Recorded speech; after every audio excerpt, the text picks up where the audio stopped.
Hello everyone, welcome back to the class of human-computer interaction. So this week we will be talking about evaluation. Why evaluation is important?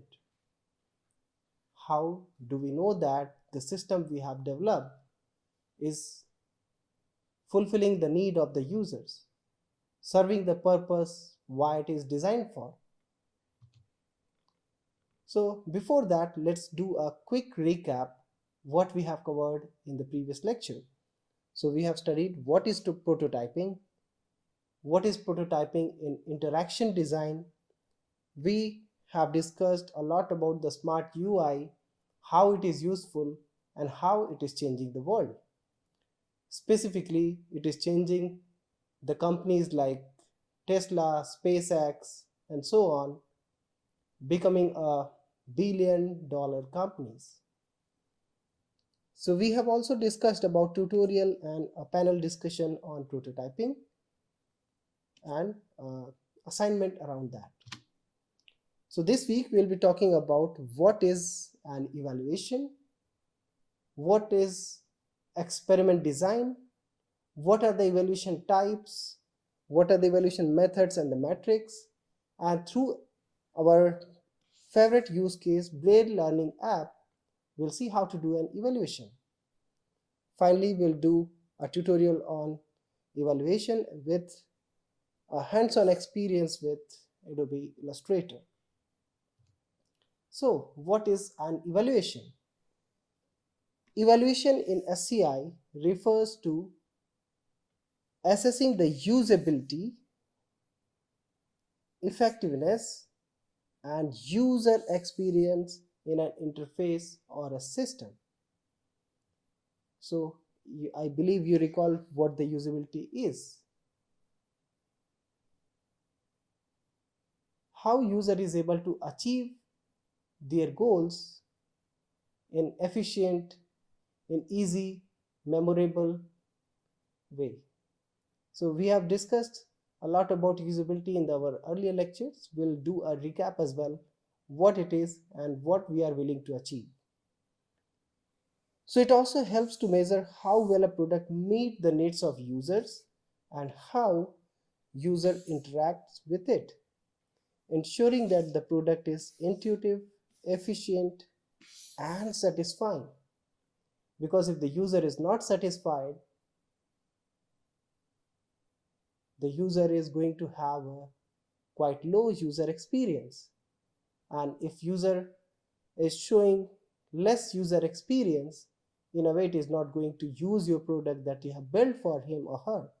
So, as Don Norman rightly said, evaluation is not a luxury, it is a necessity. Why it is a necessity? Because when any company coming with a solution or the product, they can create a lot of hype. Would you buy a product or take a service just based on the hype? I believe no, because there should be some accountability, there should be justification, and there should be some reasoning behind any claim the company is making. And that can only be done by a thorough evaluation. And can you guess what if a thorough evaluation will not happen before launching the product? What if you start building a product which probably not aligned with the user needs?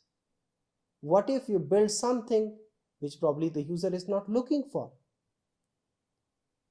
So evaluation is the key, where you try to match what the system you have built and what the user is looking for, what the system is designed for, and does the system actually completing the task it has to.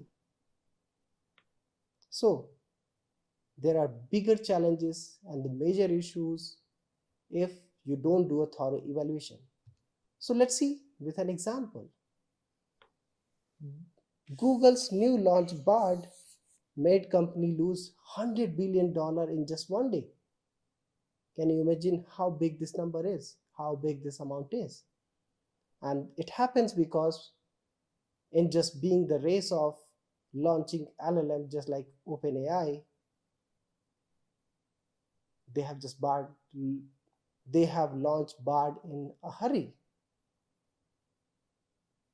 They have launched Bard in such a hurry that they could not evaluate all possible test cases, scenarios.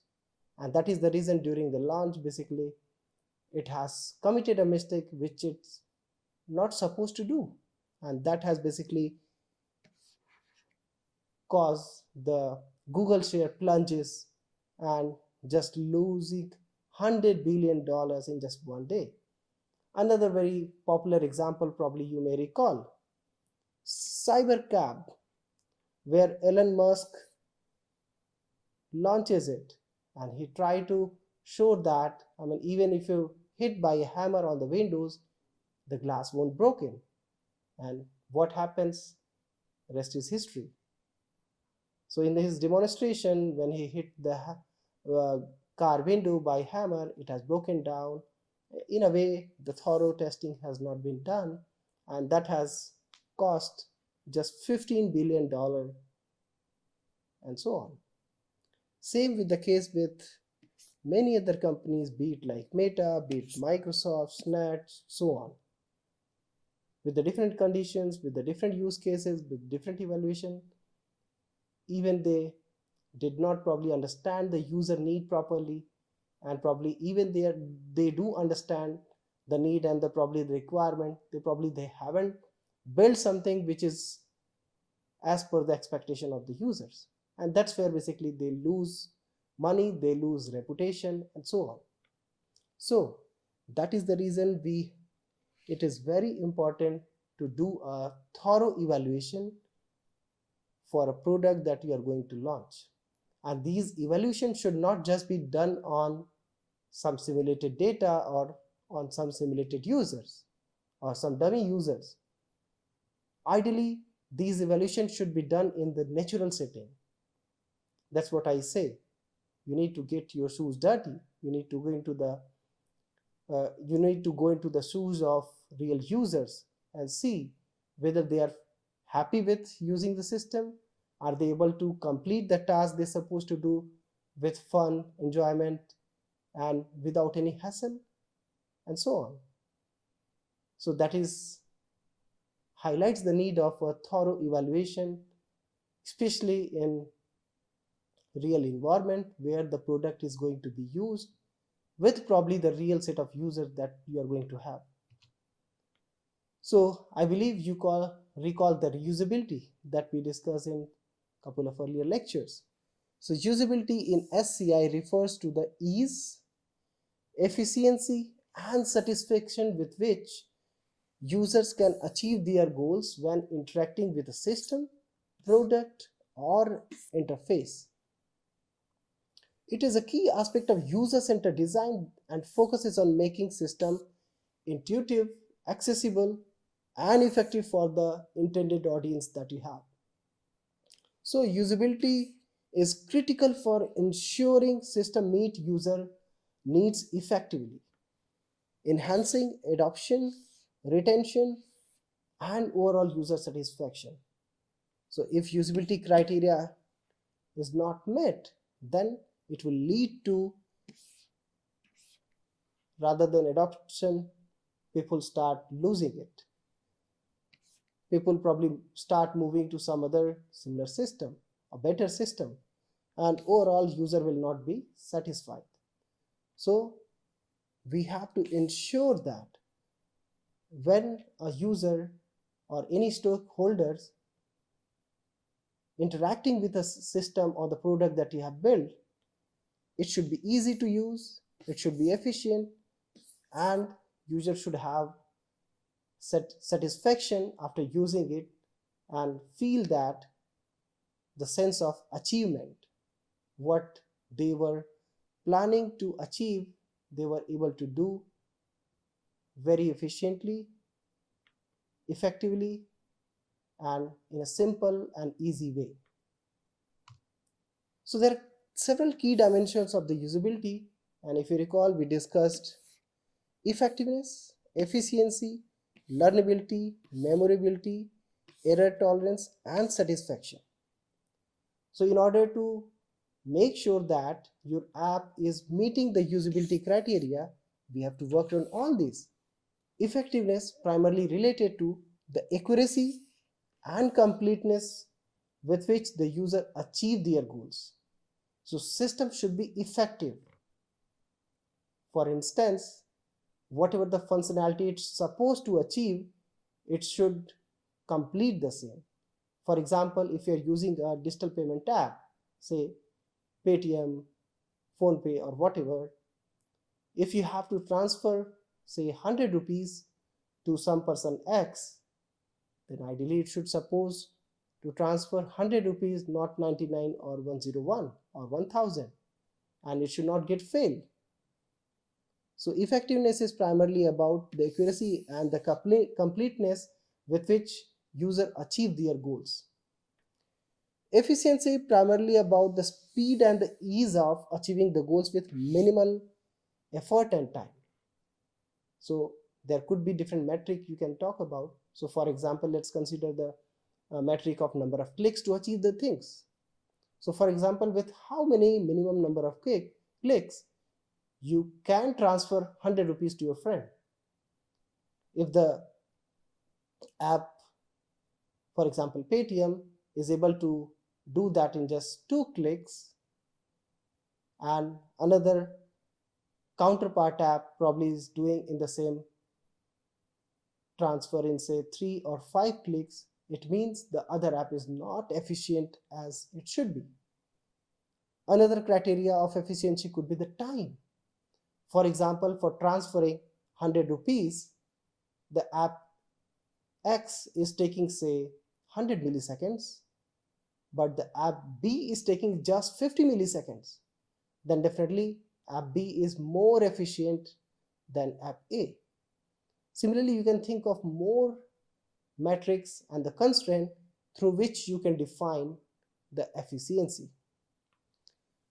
Another thing we discussed is learnability. How easily new user can accomplish tasks on their first attempt. If you are able to do that quite easily, and especially if your system is designed in such a way that it can somehow use the common sense of the user. For example, you may have a user who might be using Paytm.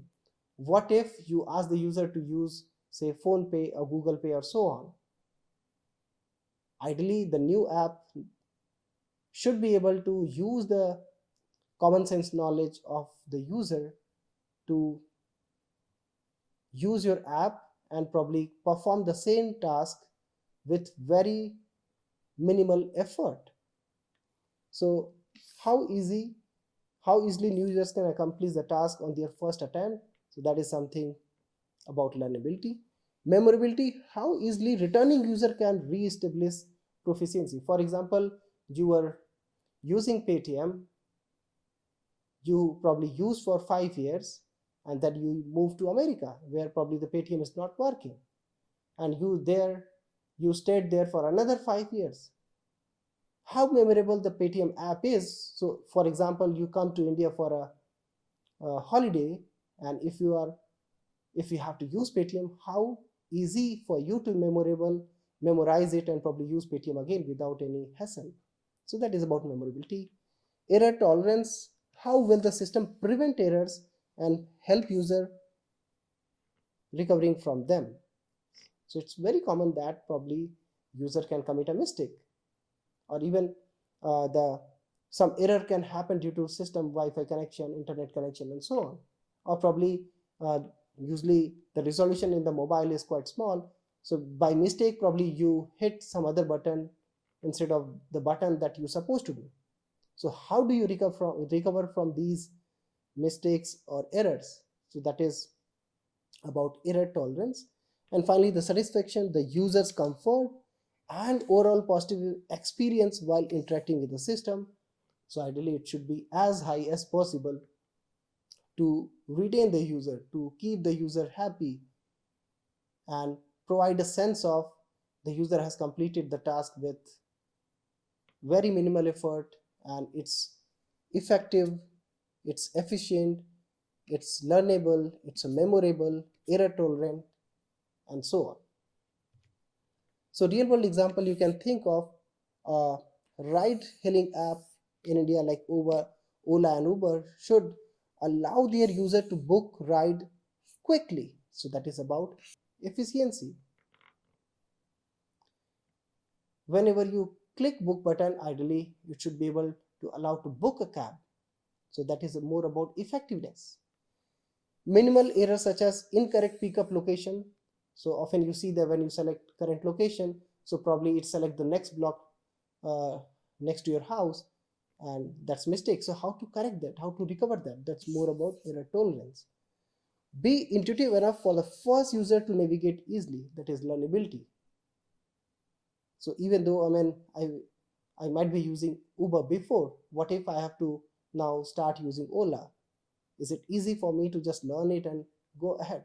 And even though I have not used any app before, how easy for me to basically just learn it very quickly and just get started. Similarly, ensure users feel satisfied with the experience, including payment and feedback process. That is about satisfaction. If the overall satisfaction about the booking that you have, it's totally dependent on where the pickup was on time, where the driver has taken probably right amount of money, did not charge for extra money, probably did not force you to probably get out of the car even just before, or probably some other drop location, and so on. So there are minimum cases, there are several cases you can think of. So there are several cases around this you can think of. So an activity for you. So can you do same thing for effectiveness, for efficiency, for error tolerance, learnability and satisfaction about a live streaming app like Jio Hotstar or probably Disney and so on? So try to think about it, different use cases, why and how these usability things are made. So another activity, find the list of products which are failed due to the lack of thorough evaluation and user study. So I've given the example, Google Bard has failed, at least in the first launch, where probably they have not performed a thorough literature survey. So you have to do an activity, find the list of products which are failed due to lack of thorough evaluation and user study. In earlier slides, we discussed the importance of evaluation, why it is important, and if a thorough evaluation has not been done, then it will lead to the failure of the product, or probably it is going to put a huge amount of monetary loss for you. Google Bard's example we have seen, where it was launched without thorough evaluation, and that's where basically it failed and it costed $100 billion loss in just one day, and so on. So think something around your real life and see, can you list down those such products which are failed due to thorough literature survey, which are failed due to thorough evaluation, which are failed due to thorough user study. So think what you would have done to avoid the same, to avoid the failure, if you would have been the owner of the company, if you have been the CEO of the company. So think about it. Similarly, find the list of products around you in real life and tell what motivate you to use it or probably leave it. You continue using the app probably once the app fulfill the usability criteria. Like you are able to achieve your goals with easy, efficient and effective way. It's easy to learn and easy to memorize, and it can further help you in recovering from any errors that has been made along the process, be it by you or through the system, through the app. So if you're satisfied, then probably you can continue using it. If you are not satisfied, if you are frustrated, you are going to leave it. And doesn't matter how good the functionality it has, if it is not easy to use, if it is not easy to remember, if it is not easy to learn, you are most likely not going to continue with it. So think about such products, services around your real life.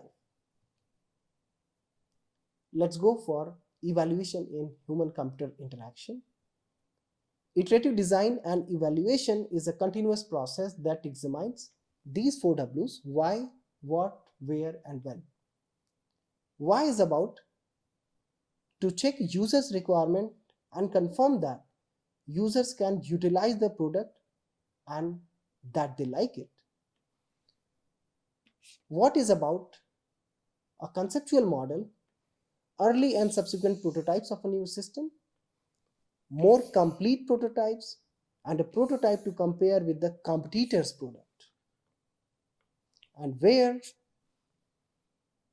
Ideally, it should be in the natural, in the wild, and or in the laboratory settings. When? Throughout the design, because it is more iterative in nature. Throughout design, finished product can be evaluated to collect information to inform new products. So what are the benefits of evaluation in SCI? It improves the usability. Regular evaluation helps identify usability issue early in the design process.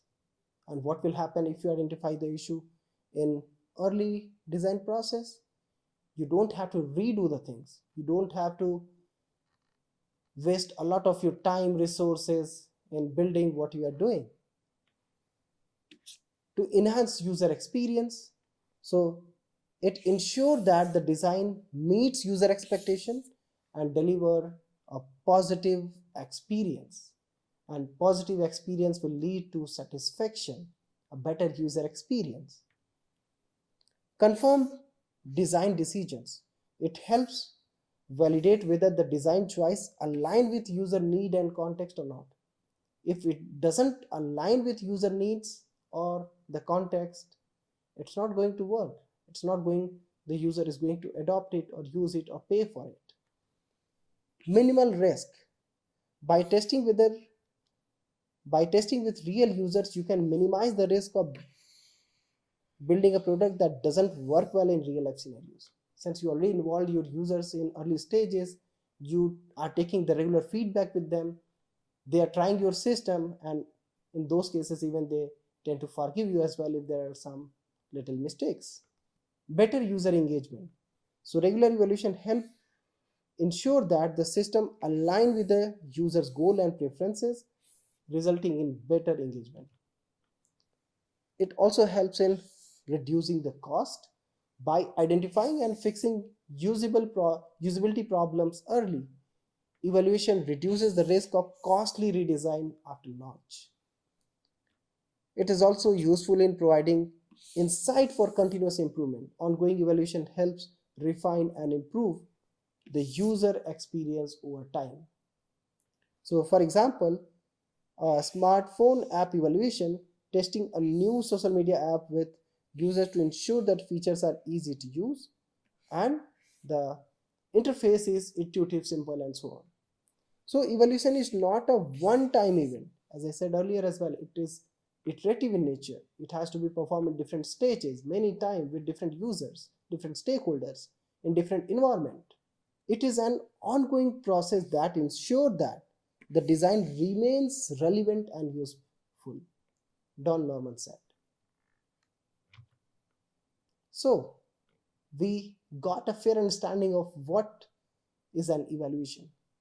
So let's see, what is experiment design?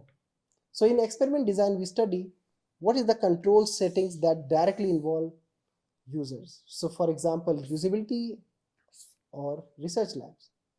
Natural settings, so that involves users, for instance, online communities and products that are used in public places. Often there is little or no control in the natural settings, what user do, especially in the wild settings. they can do anything what they like. They can play with the system any way they can. Any setting that doesn't directly involve users, for example, consultant and researchers critique the prototypes and may predict the model how successful they will be when used by the users. So in the natural setting, that is more about, you can say, the field study.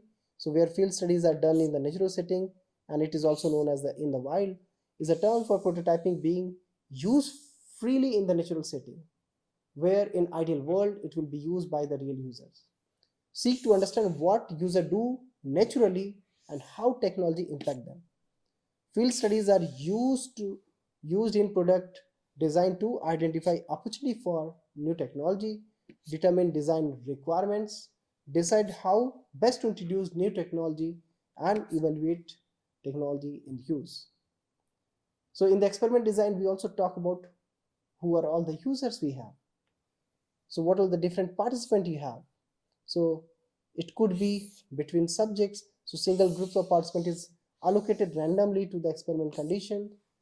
So the benefit is no order effect, but the drawback is individual differences cause the different results. Same participants within subjects group. So all participants appear in both conditions. The benefit is few and no individual differences, but the drawback is counterbalancing need due to ordering effect. It could be matched participants pairwise, where participants are matched in pairs, for example, based on expertise, gender, or so on. You can match the participant. So benefit is individual differences reduced because now they are matched based on different similarity. And the problem is they cannot be sure of perfect matching on all differences. You don't know. In experiment design, another factor which matters, how many evaluators we need to have it. So Nelson suggests that on average 5 evaluators identify 70 to 80% of the usability problem that you have. There are other work as well which probably also point out that it also depends on the context and the nature of the task, but you can assume that in most of the cases 5 to 6 evaluators are enough to identify 70 to 80% of the usability issues. So what are the evaluation type you can follow? So primarily there are two types of evaluation, but there are additional one as well that I will explain, but most popular are two. The first one is formative evaluation. So conducted during the design process to gather feedback and guide the development of the interface. So it helps refining prototypes and design ideas. So example is user feedback from a prototype of a navigation app is gathered before the final version is developed. And the benefit is it helps inform design decisions and provide early stage feedback before the launch. So there are different methods has been used. So usability testing, expert reviews, that is more about heuristic evaluation, survey and questionnaire, that is more pre-release feedback, and so. The second most popular type of evaluation is the summative evaluation. So it occurs after the product is developed to assess its overall effectiveness and usability. So typically involves usability testing with a larger group of users. For example, post-launch survey for a website to measure user satisfaction and gather feedback on the final product.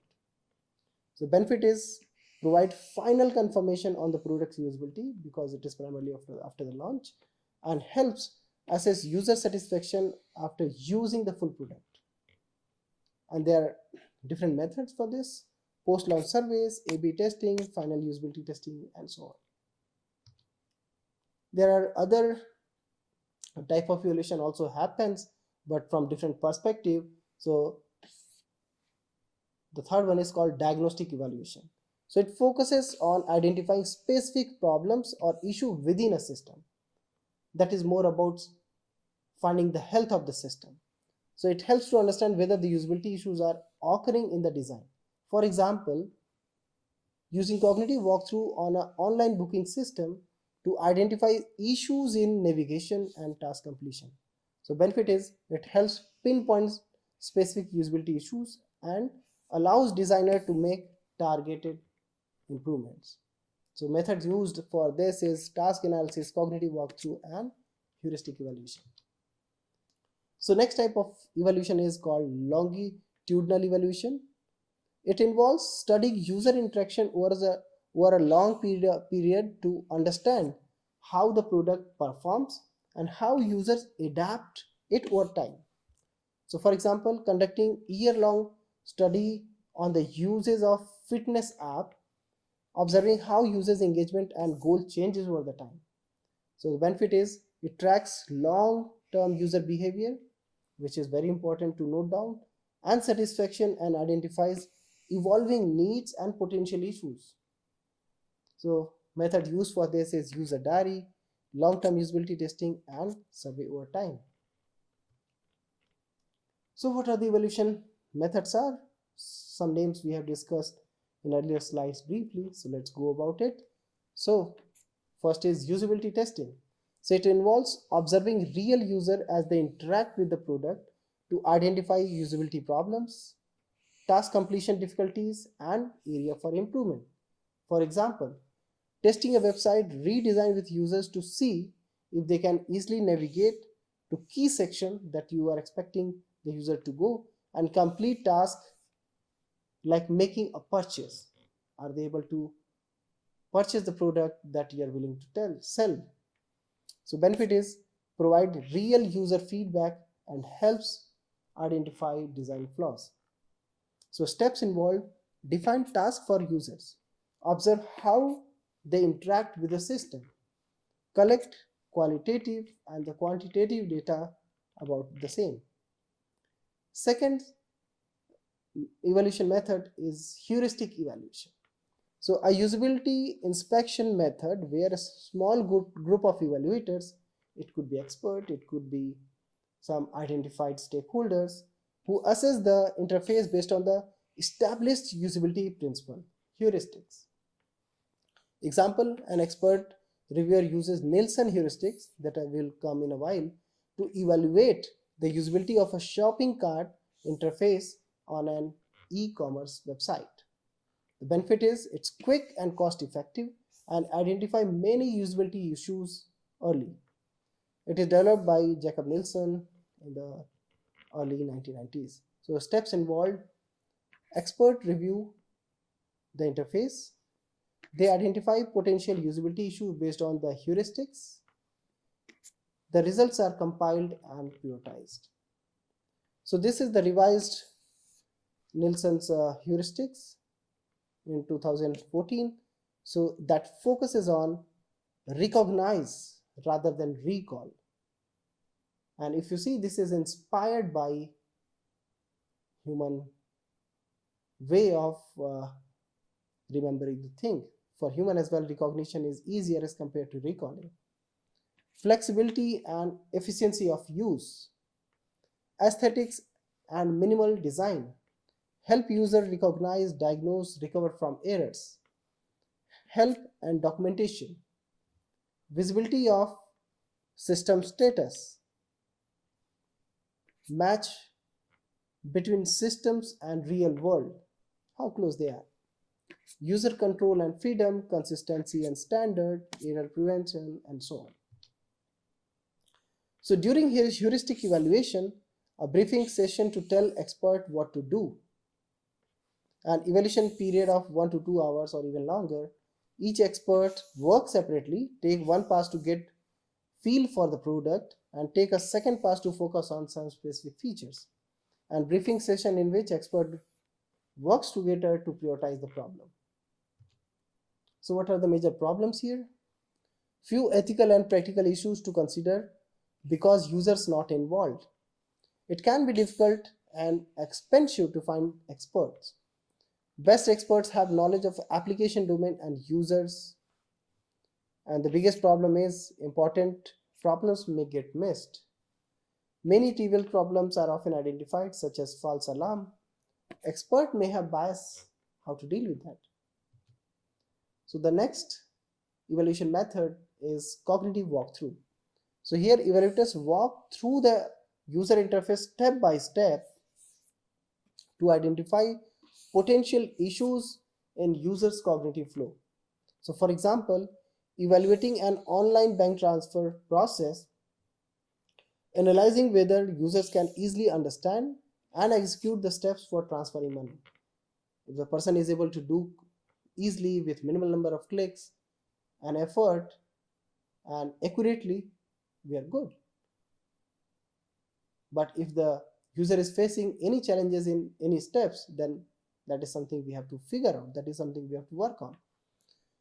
So it helps uncover issues that might be missed in the other evaluation and focuses on the user's mental model during interaction. So steps involved: select specific tasks to evaluate, walk through the interface as a user and noting all the challenges, identify potential cognitive obstacle for the users.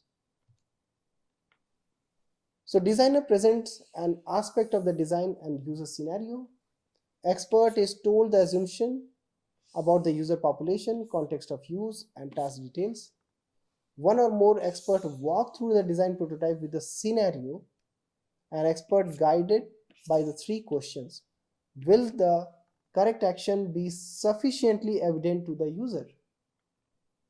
Will the user notice that the correct option is available? And the third one is, will the user associate and interpret the response from the action correctly? So as the expert walk through the scenario, they note down the problem. And once you note down the problem, you can work on it, you can fix them. So the next method is survey and questionnaires. So you can collect feedback from user through structured questions to assess their satisfaction and experience. Sending a survey to a users of a fitness app to gather feedback on the app's usability and features. So benefit is it's cost-effective way to gather data from large number of users. We also discuss how to collect data from crowdsource scenarios. So can be conducted remotely, making it accessible to diverse set of users. Helps identify trends, pain points, and user expectations. Provides structured data that can be easily analyzed.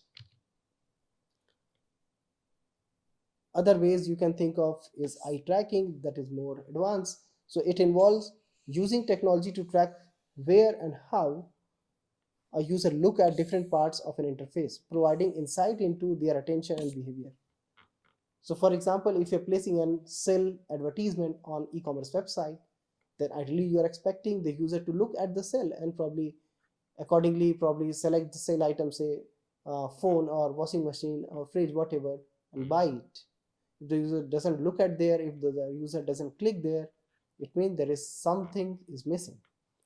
Similarly, using eye tracking to evaluate how users focus on element in a news website layout and where they get confused or distracted. So often people say that, how to keep track of eye tracking? Not all the users are using eye tracker. How you will collect that data? So there is another research paper around that direction which says that even you can simulate that where the person is looking at based on the different user behavior.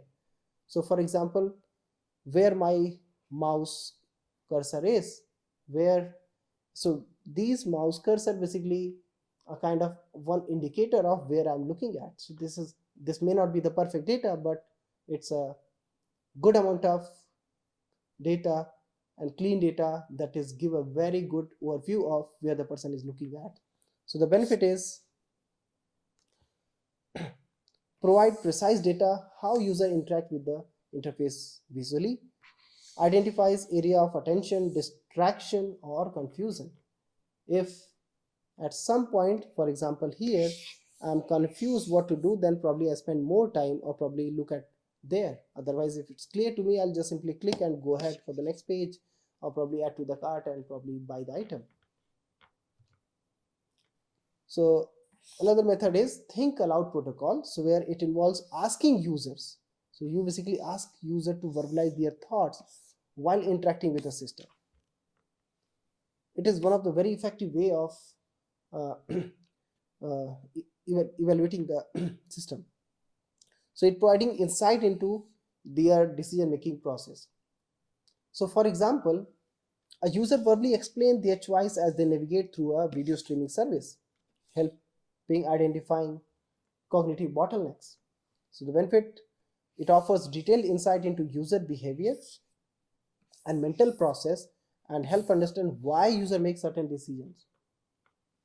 So the steps involved, user complete task while speaking their thought aloud. So you let the user play with the system, and in the meanwhile you ask user just keep telling what is happening, what you're doing, what you're going to do next. So researchers observe and analyze the reasoning behind the different user action which they have taken. So another method of evaluation is remote usability testing. So there might be the cases where you do not have access to the real users. So involving user testing the product in their natural environment while the researchers observe their interaction remotely. So if you want the user to use your app or system in the natural setting so that you can collect the more appropriate data that should be considered for evaluation of the system or user behavior, you have to let the user continue using the app in the real setting, and probably you can't be at all such places. In that case, remote usability testing can help you. So for example, conducting remote usability testing of a home automation app where participants control smart devices in their own homes. So benefits, it allows the testing with the users in different locations and more natural, less artificial than lab-based testing. Another method of evaluation, and one of the most important one as well, evaluating for accessibility using guidelines. As we discussed in a couple of earlier lectures, there are several accessibility guidelines such as WCAG. So we have to evaluate that does this website or does this system meet these accessibility guidelines. If they don't, then probably they even could be penalized. So guidelines can be used as a heuristic for evaluating the websites. Government and large corporations have to make their website accessible by law. So there are 4 key components. It should be perceivable, operable, understandable, and robust. Similarly, web analytics. So in this case, basically you try to get more information about the insight of the uses of websites. So in this case, a form of interaction logging that analyzes user activities on the website. So designers use the analytics to improve their design. When designers don't meet users' need, they will not return to the site and they become one-time user, and that as a company you never want to let it happen. So web analytics enable designer to track the activities of the users on their site. They can see how many people come to site and how long they stay and where they go. Web analytics offer designers the big picture about how their site performs based on the user activity. And one of the most well-known analytics is that. So the next is predictive modeling. So it provides a way of evaluating products or design without directly involving users, hence less expensive than user testing. So you can build a model which can do the task for you. Usefulness limited to system with predictable tasks, for example voicemail systems, smartphones, or dedicated mobile phones. It is based on expert error free behavior. So Fitts law predicts that the time to point at an object using a device is a function of the distance from the target of the object and the size of the object. So Fitts law say that. So if you want to point to an object, probably your current location is this. So if you want to go there, and also depends on the size of the object, is a function of that. So if you can keep that in mind, then probably you can take a call where the next button should be, how big it should be. so that you can take minimal amount of time to reach to the next logical button or steps and so on. One simple example would be while filling the form, you see where the next button is, and usually when you fill it, you go to the next page and again next, and so on. So you can design that in better way by following the Fitts law, so that minimal number of navigation should be happen, minimal number of movement should be happen in order to uh, save precious time. The further away, the smaller the object, the longer the time to locate it and point it. That's what I try to explain here. It is particularly useful for determining where on a screen to position an object. So Fitts law is useful for evaluating system for which the time to locate an object is important. For example, smartphone, handheld, etc. So that is about evaluation methods. So let's talk about evaluation metrics. So there are several evaluation metrics in SCI, and evaluation metrics in SCI are essential for assessing the usability, effectiveness, and overall user experience of the system. So these metrics basically help in understanding how well a product meets the user needs and expectation. So they are used in formative and summative evaluation that we discussed earlier to guide the design process and validate design decisions. So Peter Drucker rightly said, what gets measured gets managed. Because if you can't measure, then you may expect some surprises in when the user is going to use it. You don't know what is going to happen next. So as part of thorough evaluation, when you do the measurement, when you measure the system performance and everything, you know what would be the next expected outcome, what would be the next logical steps, and so on, how the user is probably going to behave, how they are going to achieve answer in different situations, different scenarios. So the popular evaluation metrics are efficiency, effectiveness, and satisfaction that we discussed earlier as well. To describe in more details, so efficiency is about how quickly and accurately users can complete the task. So for example, measuring the time it takes a user to complete an online shopping checkout process.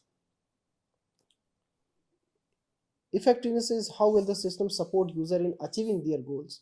So for example, evaluating how successfully user can find and select a flight on an airline website. Satisfaction is about users' perceived satisfaction with the product's usability, design, and overall experience. So you can see example of using a system usability scale survey to evaluate satisfaction of a newly designed app. So these are evaluation metrics you can think about. Usability metrics, user experience metrics, performance metric, cognitive metrics, behavioral metrics, error metrics, biometric metrics, and social metrics. So let's talk about each of them one by one. So usability metric is about how to measure effectively and efficiently a user can interact with the system. And the key metrics here are task success rate, time on task, error rate, efficiency, and learnability. So example is measuring the time it takes for a user to navigate through a banking app to complete a money transfer. So that is more about usability. So about user experience, it evaluates the subjective experience of a user interacting with the product. So the key metrics here are satisfaction score, net promoter score, SUS, system usability scale, engagement, and emotional responses. So example is using an SUS questionnaire to assess the usability of an e-learning platform, where satisfaction score is primarily about overall rating given by the users for their experience. NPS is primarily about likelihood that users would recommend the product to others because you are satisfied, you think this is going to be useful to your friends, your colleagues, and so on. SUS is about a standard questionnaire that gives a usability score. Engagement, frequency, and the duration of the user interaction with the system. And emotional response is about user feeling and emotions after using the product. If after using the product the feeling and emotions are positive, they are going to use it, they are likely to recommend to their friends and so on. If it is bad, they're not going to use it, they're not going to come back, and even they can stop the other friends and colleagues to stop using it. Similarly, performance metric focuses on how well the system performs in terms of speed, accuracy, and reliability. And the key metrics here are response time, system load time, accuracy, and the downtime. So measuring response time for a voice command in a smart home assistant. Similarly, cognitive metrics, it's more about the mental effort required by the users to complete a task. Ideally, you want the user to apply minimal mental effort. So the key metrics here are mental effort, amount of cognitive resources needed to complete a task, recall accuracy, ability to remember and use features after a period, cognitive load, that is primarily about the mental effort required during interaction, often measured through eye tracking and subjective rating scales, and time to recover, time it takes for a user to regain focus after an error. So example is evaluating the cognitive load of a medical professional using a complex patient management software. Similarly, regarding the behavioral metrics, it tracks observable actions of user to identify the interaction patterns. How does the user behave? How does the user use it? And so on. So the key metric is click rate, navigation path, drop-off rate, and heat maps. So click rate is about number of times user click on specific elements. So for example, for a given website, if the person keep clicking help, help, help, help, it means there is something wrong. So again, this is kind of indicator. Navigation path, the path user take through the website or app. Drop-off rate, primarily about percentage of users who abandon the task at certain point because they fed up, they think it is useless, they are not able to complete the task, and so on. Heat maps, the visual representation of the user click, scroll, and attention. So you might have seen on the web, there are some areas which are red, bigger, some which is probably lighter, yellow, green, and so on. So probably you can define the red, more red the area is, like heat map, the more people have probably spent time there, and so on. So example is analyze the user frequency while filling out an online form, noting that where user make the most mistakes. Similarly, about the biometric, it involves tracking physiological responses to evaluate the user experience, particularly for emotion and stress level. So the key metrics involve eye movement, heart rate, GSR, and facial expression. So using GSR sensors to measure user stress level during a virtual reality simulation. So now there are variables which capture this GSR data. There are smart watches that capture this GSR data and basically help you in finding out the well-being of yours, how well you slept, and so on, and how you're feeling, and so on and so. So social metrics focus evaluating user behavior in collaborative environment. So the key metrics: collaboration efficiency, communication clarity, social presence, and engagement in a group. So example is evaluating collaboration efficiency in a project management tool used by the team for a task coordination. So for example, using Slack and many others, you can try to fit this here. So let's get back to our use case, the Braille Learning app, how to do the evaluation here. So a Braille Learning app designed to visually impaired students need to be evaluated to ensure the accessibility, effectiveness, and ease of use. So here basically the evaluation methods are used: usability testing, heuristic evaluation, and surveys. So in usability testing, observe visually impaired student using the app to navigate the learning interface. And heuristic evaluation primarily about apply accessible heuristic like screen reader compatibility to ensure that app meet the accessible guidelines. Survey basically collect feedback from the user about their experience, satisfaction, and difficulty. You can also basically conduct a survey before learning, what is their expectation, what they're looking for, and so on. If there is an alignment, it means it's good. If it is not, then probably there is some gap that you need to fill. So the outcome is refining the app's feature based on feedback, such as simplifying navigation and adding clearer audio instructions. So in our case, the project Wave, as you can see that here Aditya and Manya, they are interacting with probably the users, simulated user in this case, who are blindfolded, and they have basically asked to follow Think Aloud protocol.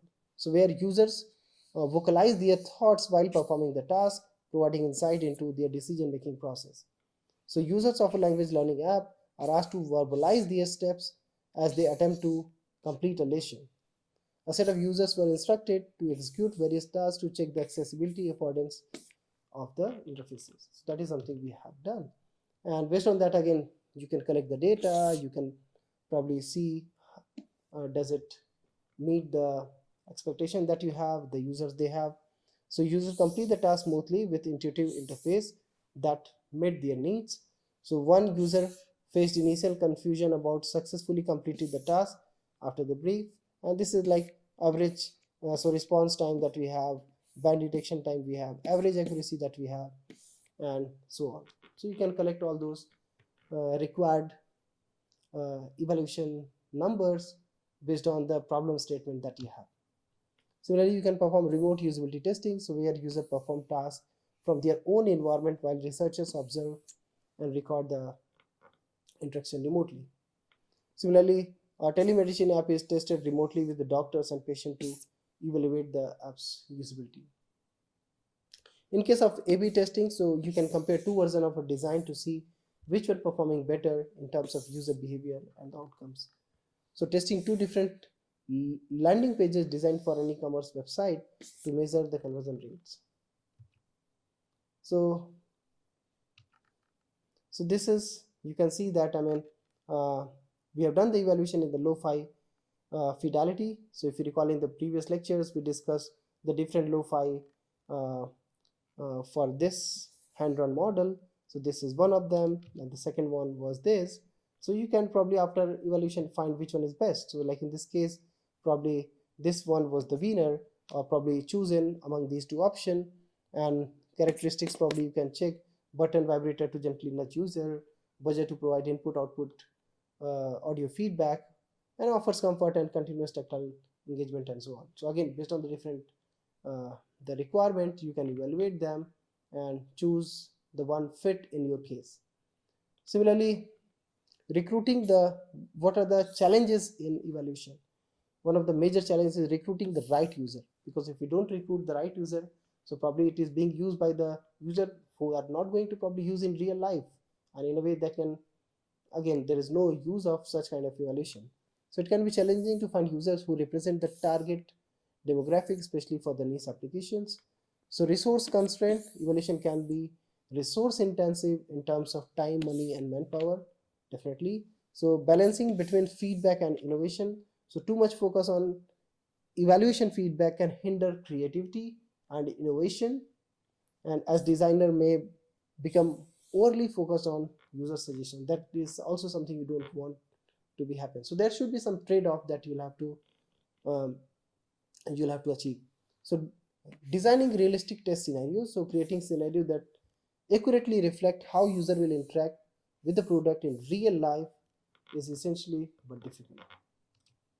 Similarly, evaluator settings, so evaluators exert different levels of control in the lab and natural settings and in crowdsourcing evaluation studies. So the result varies in different settings. So data collection, so collected data to evaluate user experience goals such as challenge and engagement. And crowdsource quality control, we have also discussed in earlier some of the earlier lectures how to control the quality of the collected data, especially in crowdsource scenarios. So a large number of participants can be recruited using Mechanical Turk and run experiments on the internet that are quick and inexpensive. At the same time, how to control the quality. We also need to basically remember the participants' right and getting their consent. That's where basically we discussed about ethical consideration of data collection, and that's where basically we have discussed and had a panel discussion on IRB as well. So participants need to be told why the evaluation is being done, what will be asked to do, and inform their rights. Informed consent forms provided this information and act as a contract between participants and the researchers. The design of informed consent form, the evaluation process, data analysis, and data storage methods are typically approved by a high authority such as IRB, as we discussed earlier. So things to consider when interpreting the data: reliability. So does the method produce the same result on separate occasions? Otherwise, it may be by chance. That is something you don't want to rely all your decision based on this. So validity. Does the method measures what it is intended to measure? Ecological validity. So does the environment of the evaluation distort the results? Biases. Are there biases that distort the result? Similarly, scope. How generalizable are the result is? To summarize, evaluation is a critical part of SCI to ensure that product meet user expectation, are usable, and solve real-world problems effectively. So different evaluation types: formative, summative, diagnostic, longitudinal, etc. that we discussed, and techniques like usability testing, heuristics, eye tracking, etc. we discussed. So they serve different purposes at various stages of product development. The choice of technique depends on the product stage, user needs, and resource available. So participants need to be made aware of their rights. It is important not to overgeneralize findings from an evaluation. Participants need to be made aware of their rights, and it is important not to overgeneralize findings from an evaluation. So user feedback is the fuel that drives design improvement. That's what Jared said. So in field studies are evaluation studies that are carried out in natural settings to discover how people interact with technology in real world. So often you need to collect data in natural settings, so that's what we can do. And similarly, field studies are involve the deployment of prototypes of technologies in natural setting that may be referred as in the wild studies. So these are the further points which summarizes the evaluation.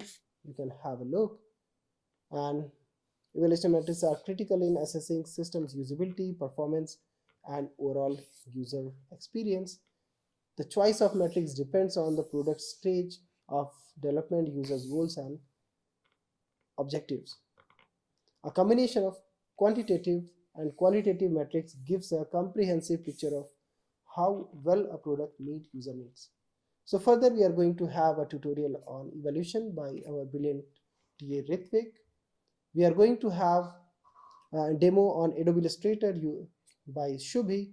We'll be also having a demo on process of design process using a drawing artwork using Adobe Express, and there are some additional reading resources, and if you want to give any suggestions or probably suggest Adobe Express to probably build some new feature that you think is revolutionary, please contact them. These are the further resources that you can have a look for further readings. With this, I stop here. Thank you so much. See you in the next class.